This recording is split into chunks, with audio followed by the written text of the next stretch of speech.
ఏంది మళ్ళీ అప్ప? ఇప్పటికే 200 రూపాయలు అప్పు, మళ్ళీ అప్పు కావాలా? ఇదిగో ముందు నువ్వు చొక్కా పక్కన పెట్టు. అబ్బే వద్దండి, అసహ్యంగా ఉంటుంది. ఏ నీకేమన్నా గజ్జి తమర వగైరా రోగాలున్నాయా? అబ్బే అలాంటి ఏమీ లేవండి, మొత్తం డబ్బు రేపు ఇచ్చేస్తాను. అదేం కుదరదాయి. ఇవాళ డబ్బన్నా కట్టు, చొక్కా అన్న ఇప్పు. ఇంకొకసారి ఆలోచించండి. ఏంద్ర ఆలోచించేది? నువ్వు ఇప్పుతావా, నన్ను ఇప్పమంటావా? ఆగండి, వద్దులండి, మరి ఇప్పు. నేనే ఇప్పుతా. దీంతో నీకు నాకు చెల్లు. ముందు జాగ్రత్త వచ్చాడు 2 చొక్కాలు వేసుకొని.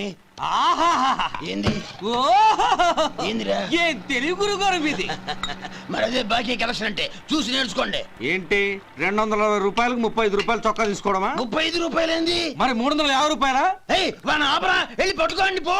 ఏంటి పట్టుకునేది? ఆడు బస్సు ఎక్కడము, బస్సు వెళ్ళిపోవడం అన్ని అయిపోయినాయి. నాకు జీతం పెంచవు గానీ డబ్బులన్నీ డబ్బు పెట్టుకో. ఇక నువ్వు అధిక ప్రసంగం చేయమాక. ఈ షర్ట్ నాకు నచ్చింది. నచ్చితే అవ్వా అవ్వా అవ్వా.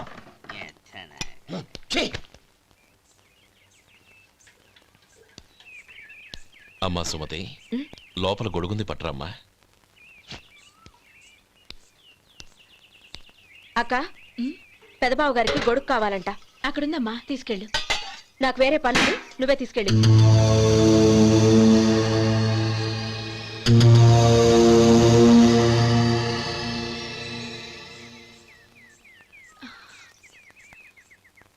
బావగారు, ఇదిగోండి గొడుగు.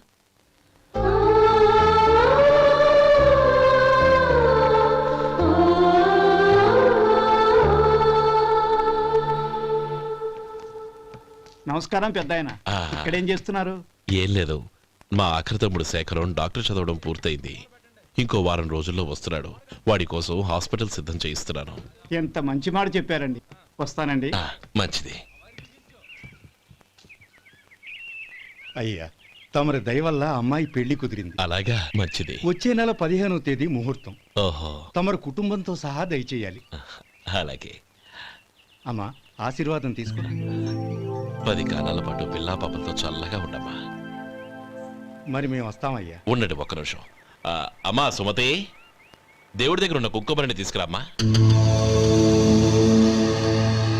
అవును, అబ్బాయి ఏం చేస్తుంటాడు? రైస్ మిల్లులో గుమస్తాగా పనిచేస్తున్నాడండి. ఎవరి మిల్లులో? వెంకయ్య గారి మిల్లులోనండి. ఆహా. అమ్మా సుమతి, కుంకుమేదమ్మా?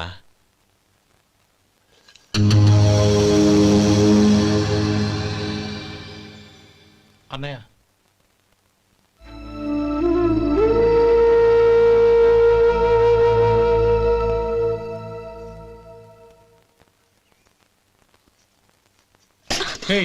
ఏంటిది? వచ్చిన దగ్గర నుంచి చూస్తున్నాను. అన్న ఏం చెప్పినా పట్టించుకోవేంటి? అసలు మా అన్నయ్య గురించి ఏమనుకుంటున్నావు? ఆయన ఏం చూసుకునే నీకు ఎంత పొగరు?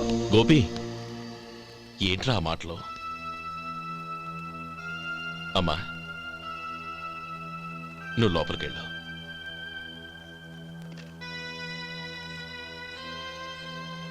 రే గోపి, కొత్త కదరా, ఎందుకలా కంగారు పెడతావు?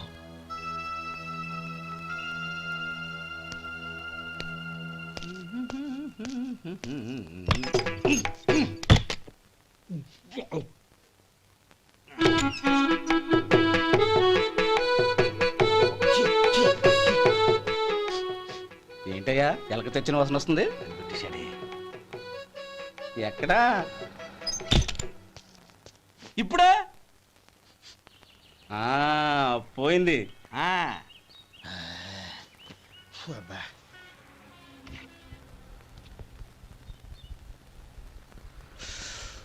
ఏమయ్యా, కాలు ఇలా ఊగుతూ ఉంటే టిఫిన్ ఎలా చేసేది? నా కాలు ఊగడానికి నువ్వు టిఫిన్ చేయడానికి ఏంటి సంబంధం? నేనంటుంది నీ కాలు గురించి కాదయ్యా, మరి ఈ కాలు గురించి. ఆ ముక్క ముందే చెప్పొచ్చుగా. ఉడతలో బిగ్గేసిన తాటెంకలాగా బొచ్చు నువ్వును. ఒరే సొంటి, ఆడి కింద ఒత్తెట్టు. అలాగే.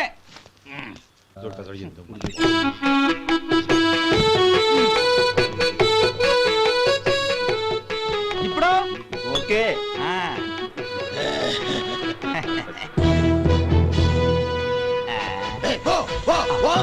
ఎన్నిసార్లు చెప్పాలి నీకు? ఒకసారి బుద్ధి లేదు. కడుపు గడ తిన్నావు, గడి తిన్నావా? పోతకి పో పో పో పో పో. అబ్బా,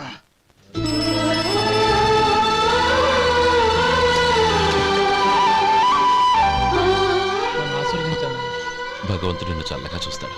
ఏంట్రా విషయం? నాకు పోస్టింగ్ ఆర్డర్ వచ్చింది. అలాగా? మన ఊళ్ళోనే నన్ను ఎస్ఐగా అపాయింట్ చేశారు. చాలా సంతోషంరా.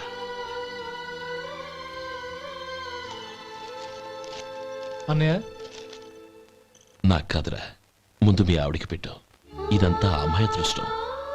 నీకు ఉద్యోగం రావాలని ఎన్ని నోములు నోచిందో, ఎందరు దేవుళ్లకు మొక్కిందో. వెళ్ళి మీ ఆవిడికి పెట్టు. బావగారు, నన్ను క్షమించండి అరే, బావగారు. ఏంటమ్మా ఇది? లేదు బావగారు, నా మొహం చూస్తే ఎలాంటి పనైనా నాశనం అయిపోతుందని, నేను నష్ట జాతకురాలని మా నాన్న ఎప్పుడు అంటుండేవారు. అదే నా మనసులో నాటుకుపోయింది.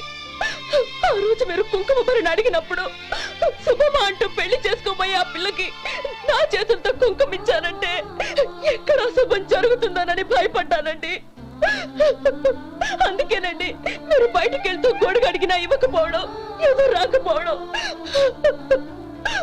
అంతేగాని నా బతుకులో వెలుగు నింపిన మిమ్మల్ని అవమానించేంత దుర్మార్గురాలి కాదండి అరే, లేమ్మా. ఏంటమ్మా ఇది? చిన్నపిల్లల లేదండి, నాకు అదృష్టం ఉందని, నా పూజకు ఓ విలువ ఉందని మొట్టమొదటిసారి అందు మీరే. ఈ క్షణమే నా ప్రాణాలు పోయినా పర్వాలేదు బావగారు, ఆ ఒక్క మాట చాలు. ఊరుకో. మంచి చెట్లకు మనుషులే కారణమైతే ఇక గుళ్ళెందుకు, దేవుళ్ళెందుకు? పిల్లెదురొస్తే అశుభమని, నక్కతోక తొక్కితే శుభమని అంటారు. అలా అయితే అందరూ ఇళ్లలో నక్కల్నే పెంచుకోవచ్చుగా. అలా ఎందుకు చేయరు? మంచి చెడు అన్నది మనుషుల మనసుల్లో ఉంటుందమ్మా, ఆశీర్వదించే చేతుల్లో కాదు.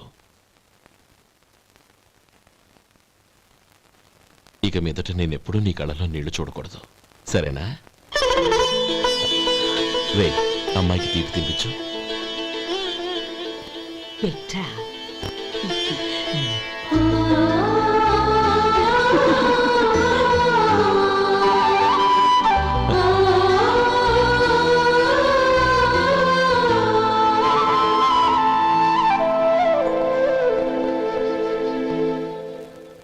మధు, చిన్నప్పుడు నేను ఒక్కడనే కష్టపడుతున్నానని, నాకు సాయంగా ఉండాలని చదువు అవ్వలేదన్న వంకతో చదువు మానేశావు. ఇప్పుడు నీ తమ్ముళ్ళిద్దరూ అభివృద్ధిలోకి వచ్చారు. మరుదులిద్దరికీ మంచి ఉద్యోగాలు వచ్చాయి. తన భర్త మాత్రం అలాగే ఉన్నాడని నీ భార్య బాధపడదు. చూడు మధు, చదువుకున్నోళ్లే వృద్ధిలోకి రావాలని ఏమీ లేదు. కృషి పట్టుదల ఉంటే ఎవరైనా ఏదైనా సాధించవచ్చు. నీకు తెలివితేటలున్నాయి. నువ్వు తలుచుకుంటే కానిదంటూ ఏదీ లేదు. పైగా నీకు సాయిగా మేమందరం ఉన్నాం.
రా బాబు రా. నమస్కారం అండి. వచ్చే వారి నుంచి 100 పచ్చడి బాటిళ్ళు 100 మసాలా ప్యాకెట్లు ఎక్కువేయండి. అలాగేనండి. మార్కెట్లో మీ ప్రోడక్ట్స్ కి మంచి పేరు వచ్చింది. చాలా సంతోషం అండి. వస్తానండి. Best of luck.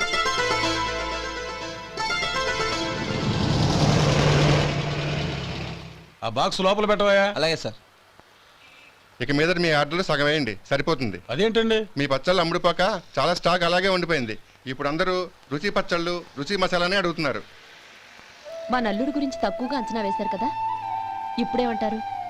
ఎలాగైతేనే అతను వృద్ధిలోకి వస్తే చాలు. వాళ్ళు బాగుంటే నాకు సంతోషమేగా.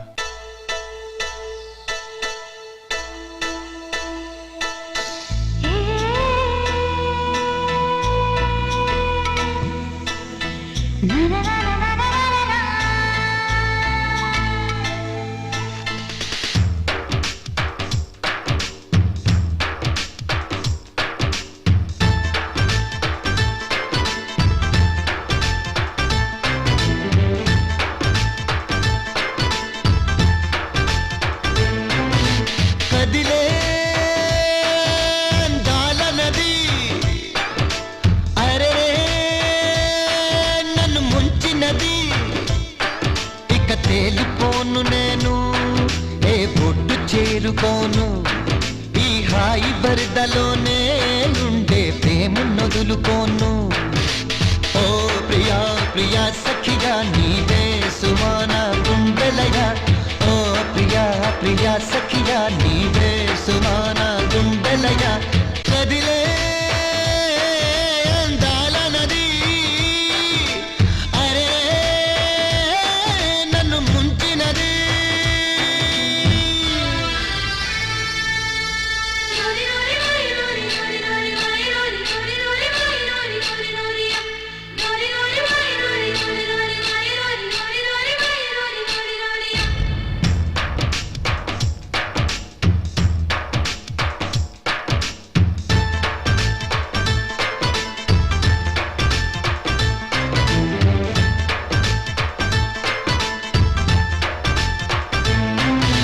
చిలక వచ్చి వాలగాలి చిట్టి కొమ్మకి సోకులొచ్చే శోభలొచ్చే. ప్రేమ మెచ్చి తాకగానే చిన్ని గుండెకి ఊహలొచ్చే ఊసులొచ్చే. నువ్వు ఎప్పుడూ పక్కన ఉంటే ఎక్కడున్నా కొత్తవే. నీ గాలి సోకగానే నా దారి మారిపోయే. నిమిషాల కొన్న విలువే నువ్వు దగ్గరుంటే తెలిసే. కదిలే అందాల నది, అరే నన్ను ముంచినది.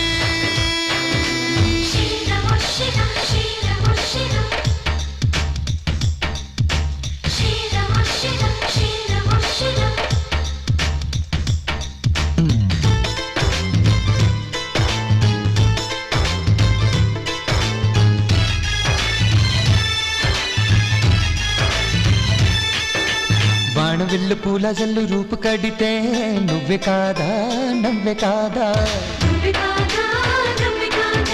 కొంటె కళ్ళు చూపు మళ్ళు గుచ్చి పెడితే సిగ్గురాదా చిచ్చు కాదా.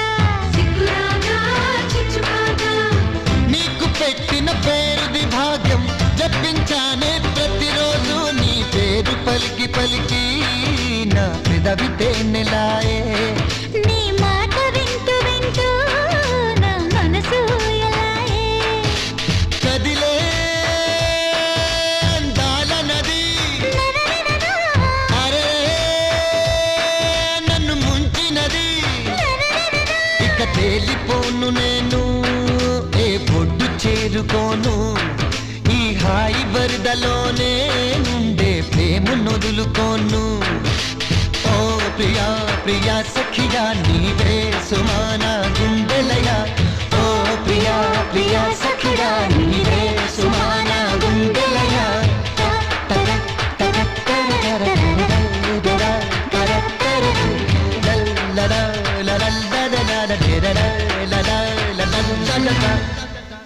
ఎవడ్రా వాడు?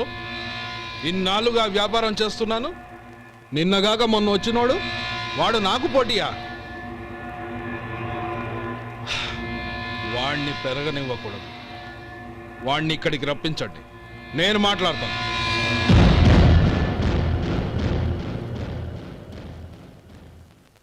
నమస్కారం అండి. రమ్మన్నారంట? నీ పచ్చళ్ళ కంపెనీ మూసేయాలి. నీకెంత కావాలి? 5 లక్షలు ఇస్తాను. చాలా? 5 లక్షలు కాదు, 50 లక్షలు ఇచ్చినా నా కంపెనీ మూయడం జరగదు. బాగా ఆలోచించుకొని చెప్పు. ఈ వ్యాపారంలో పుట్టి పెరిగినోడిని. నాతో పోటీ పడకు. నా చేతి కింద 6,000 మంది పనిచేస్తున్నారు. ఆంధ్ర మొత్తం నాకు బ్రాంచులు ఉన్నాయి. నేనే మార్కెటింగ్ చేయలేకపోతున్నాను. ఆఫ్టర్ ఆల్ ఒక కుటీర పరిశ్రమలా పెట్టుకొని నువ్వెలా మార్కెటింగ్ చేయగలవు? 6,000 మంది వర్కర్స్ని పెట్టుకుని ఆంధ్ర మొత్తం బ్రాంచీలున్న మీరే నా కంపెనీ చూసి భయపడుతున్నారంటే నా సరుకులో నాణ్యత ఉందనేగా. ఆ నాణ్యత ఉన్నంత వరకు నాకెవరూ పోటీ కాదు. ఈ ప్రపంచంలో నేను ఎక్కడైనా మార్కెట్ చేయగలను. వస్తాను.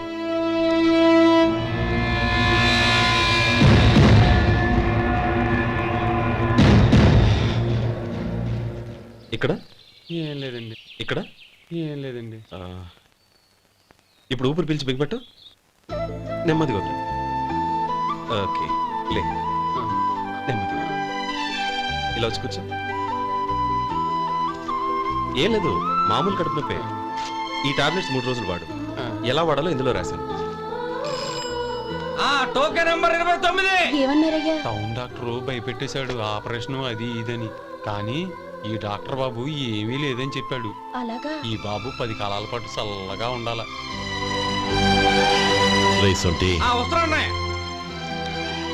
రే, భగవంతుడి దయ వల్ల తమ్ముడు హస్తవాసి మంచిదని అప్పుడే పేరొచ్చిందిరా. తమ్ముడిని దగ్గరుండి జాగ్రత్తగా చూసుకో. పని హడావుల్లో పడి వేళకి భోంచేయడము. అబ్బే అదే లేదన్నయ్య. 1 గంటకల్లా పేషెంట్ కట్టు, భోజనం పెట్టు. అది అలా జాగ్రత్తగా చూసుకో. నేను చూసుకుంటాను కదన్నయ్య, నువ్వు వెళ్ళు.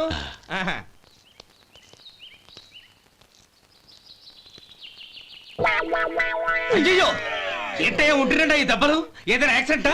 అదేం కాదండి, మరి గోరు కొరికినందుకు ఎలక్ట్రిక్ స్తంభానికి కట్టేసి ఇలా రక్తం వచ్చేలా కొట్టారండి. ఊరు కురికినందుకు ఎలక్ట్రిక్ స్తంభాన్ని కట్టేసి ఇంతలా కొడతారా? వాళ్ళు అసలు మనుషులా, రాక్షసులా? చాలా థ్యాంక్స్ అండి. కనీసం మీరైనా అర్థం చేసుకున్నారు. వాళ్ళు అర్థం చేసుకోలేదండి.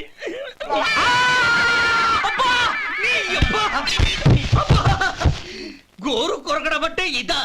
నిన్ను కొట్టడం కాదురా, నిలువురా నరికేయాలి. అబ్బా సెప్టిక్ అవుతుందో ఏమిటో.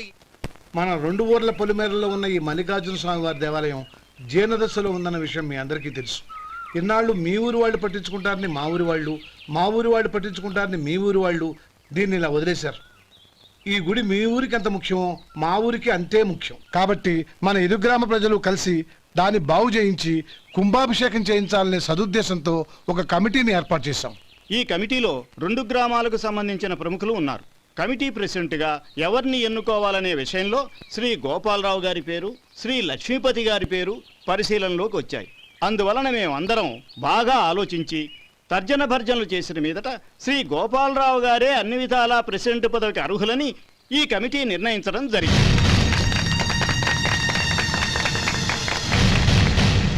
అంచేత ఈ ఉభయ గ్రామ ప్రజలు శ్రీ గోపాలరావు గారికి ఉదారంగా విరాళాలు అందజేసి ఈ శుభకార్యాన్ని జయప్రదం చేయవలసిందిగా కోరుతున్నాం. ఏంటి ఇంకా రాలేదా? ఏంటయ్యా, టైం 10 అవుతోంది. బోర్డు మీద 10 గంటలను రాసింది. మీ డాక్టర్ ఇంకా రాలేదు. అసలు మీ డాక్టర్ కి టైం సెన్స్, పంక్చువాలిటీ ఏమైనా ఉన్నాయా? ఇంతకీ మీరెవరండి? నేను డాక్టర్ అమ్మని. ఓహో, మీరు డాక్టరేనా? డాక్టర్ అంటే డాక్టర్ని కాదయ్యా, డాక్టర్ని చేసుకోబోయేదానని అర్థం. ఓహో, అవును, నువ్వెవరు? నేను ఇక్కడ టోకన్ ఇస్తూ ఉంటానులేండి. తప్పుకో, తప్పుకోవయ్యా. అవును, మీ డాక్టర్ కి ఎవరో అన్నయ్య ఉన్నాడంట కదా, ఎలాంటోడు? ఎలాంటోడంటే అదేనయ్యా, చాలా కోపిష్టని విన్నాను. ఎందుకని అడుగుతున్నారు? ఎందుకంటావేంటయ్యా? ఆ అన్నయ్య మాట వినగానే మీ డాక్టర్ గడగడా ఉణిగిపోతాడు. అసలు డాక్టర్ చదివే తమ్ముణ్ణి అలా భయపెట్టచ్చా? తప్పు కదా? తప్పేనండి. కాని కాని నాకు మీ డాక్టర్కి పెళ్ళవని ఆ అన్నయ్య సంగతి అప్పుడు చెప్తాను. ఏం చేస్తానండి? ఏం చేస్తానా, సంవత్సరం తిరగకుండానే కవల పిల్లల్ని కని వాళ్ళ అన్నయ్య చేతిలో పెడతాను. వాళ్ళకి 5 సంవత్సరాలు వచ్చేసరికి ఆయన్ని బాగా మొట్టికెళ్ళేస్తారు. అలా నా కసి తీర్చుకుంటాను. ఈ డాక్టర్ ఎప్పుడు వస్తాడో ఏంటో. అది సర్లే కానీ నువ్వు పని చేయి. మీ డాక్టర్ రాగానే నేను వచ్చి వెళ్ళానని చెప్పు. నేను అంటే ఓ, నా పేరు చెప్పలేదు. నందిని. ఏం చెప్తావు? అదేనండి, నందిని గారు వచ్చి వెళ్ళారు అని చెప్తాను. గుడ్, పైకొస్తావు.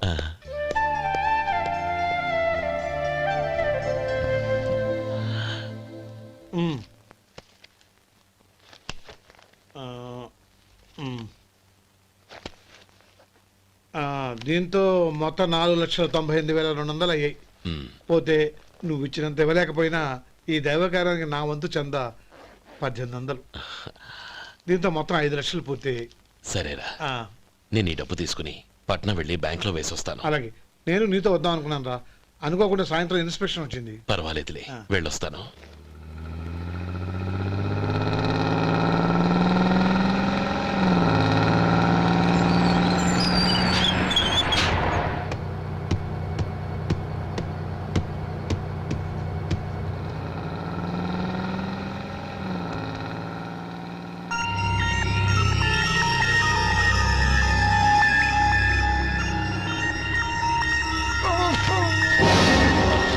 అయ్యో మూర్ఛ మూర్ఛ బసాపండి బసాపండి.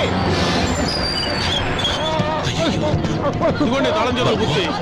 ఈ తాళాలు చేతిలో పెట్టండి. వీటి వల్ల ప్రయోజనం లేదు. నాలుగు ఖర్చుకోకుండా పళ్ళ మధ్య పెట్టడానికి గట్టిగా అది నోట్ ఇవ్వండి. ఇదిగో ఇది చూడండి.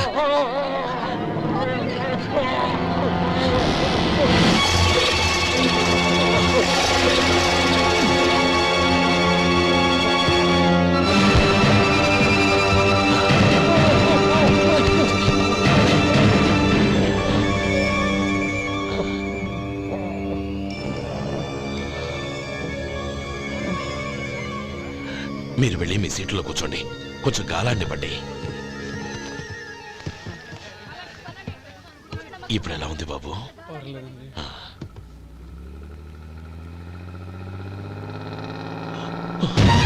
అయ్యో, నా బ్యాగ్ ఎవరైనా చూసారా?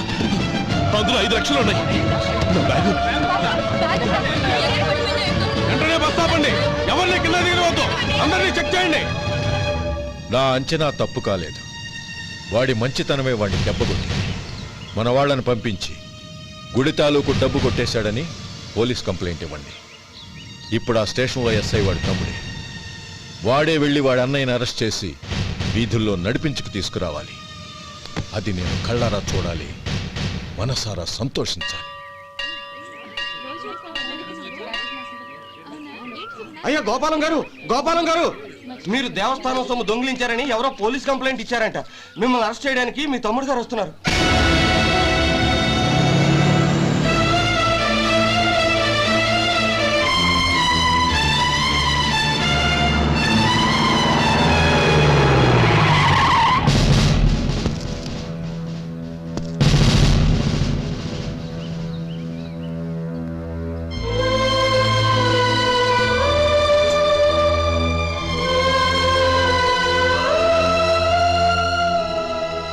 చూడు గోపి, ఎప్పుడు నువ్వు ఉద్యోగంలో చేరావో అప్పుడే తనా పరా అనే తేడా మర్చిపోవాలి.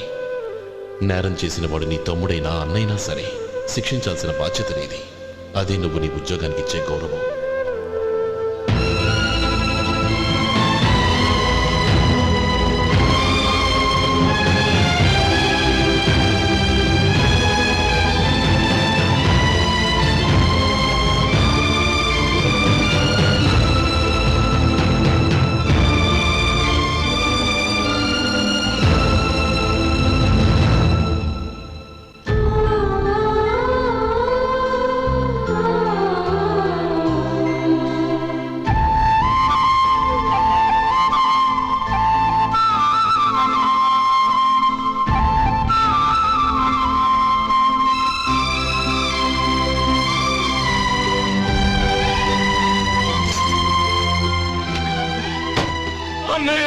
రే గోపి, ఏమిట్రా ఇది? నన్ను క్షమించన్నయ్య. నేను కోరి ఉద్యోగుల చర్యలు మాట్లాడించమే, కానీ ఇలాంటి పరిస్థితి ఎదురవుతుంది అనుకోలేదు. నా ఒంట్లో ప్రతి రక్త పట్టు నీ భిక్షానన్నయ్య. నిన్ను అవమానపరిచి ఉద్యోగం నిలబెట్టుకునే బదులు నా ప్రాణాలను వదులుకుంటారు, కానీ ఈ పని మాత్రం నేను చేయలేనన్నయ్య.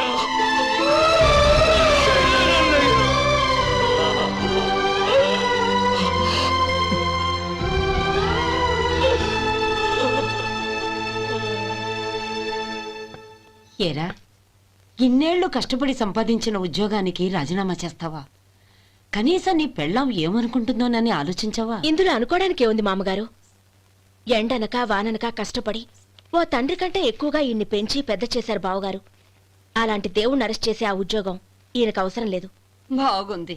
అన్నకు తగ్గ తమ్ముడు, తమ్ముడికి తగ్గ పెళ్ళాం. సరే మీ ఇష్టం. నానమ్మ, అన్నయ్యడి. నమస్కారం అండి. ఓ నువ్వా? రా కూర్చో. పర్వాలేదండి. ఏంటి ఇలా వచ్చావు? ఆ రోజు నా కంపెనీని మూసేయమన్నారు. ఇప్పుడు నేను మూసేయడానికి సిద్ధంగా ఉన్నాను. దానికి ప్రతిఫలంగా నాకు 5 లక్షలు కావాలి. అలాగే, నీకు కావలసిన 5 లక్షలు నేను ఇస్తాను. చాలా థ్యాంక్స్ అండి. కానీ మీరు మీ కంపెనీని మూసేయక్కర్లేదు. సార్, అవును మిస్టర్ మధు, మీ అన్నగారికి జరిగిన అన్యాయం గురించి తెలుసుకున్నాను. మీ కుటుంబం గురించి కూడా విన్నాను. సహజంగా అందరూ ఐకమత్యానికి ఉదాహరణ రామలక్ష్మణులు అంటారు. కానీ ఆ రామలక్ష్మణులు ఎలా ఉంటారనేది పుస్తకాల్లో చదవడం తప్ప ఎవ్వరూ చూడలేదు. మీ అన్నదమ్ములను చూస్తే ఆ రామలక్ష్మణులు ఇలాగే ఉండేవారేమో అనిపిస్తుంది. అలాంటి కుటుంబానికి ఇలాంటి ఇబ్బంది రావడం నిజంగా దురదృష్టం. రామునికి హనుమంతుల్లా కాకపోయినా ఏదో ఉడతా భక్తిగా నా వల్ల వీలైన సహాయం ఈ 5 లక్షలు తీసుకో. మీ కంపెనీ పేరు మీదే అన్ని సరుకులు తయారు చేయండి. నేను వాటిని ప్రపంచమంతా మార్కెటింగ్ చేస్తాను. సార్, మీ రుణం ఉంచుకోను. తొందరలోనే తీర్చేస్తాను. స్నేహితుల మధ్య రుణాలేంటి మధు? We are friends.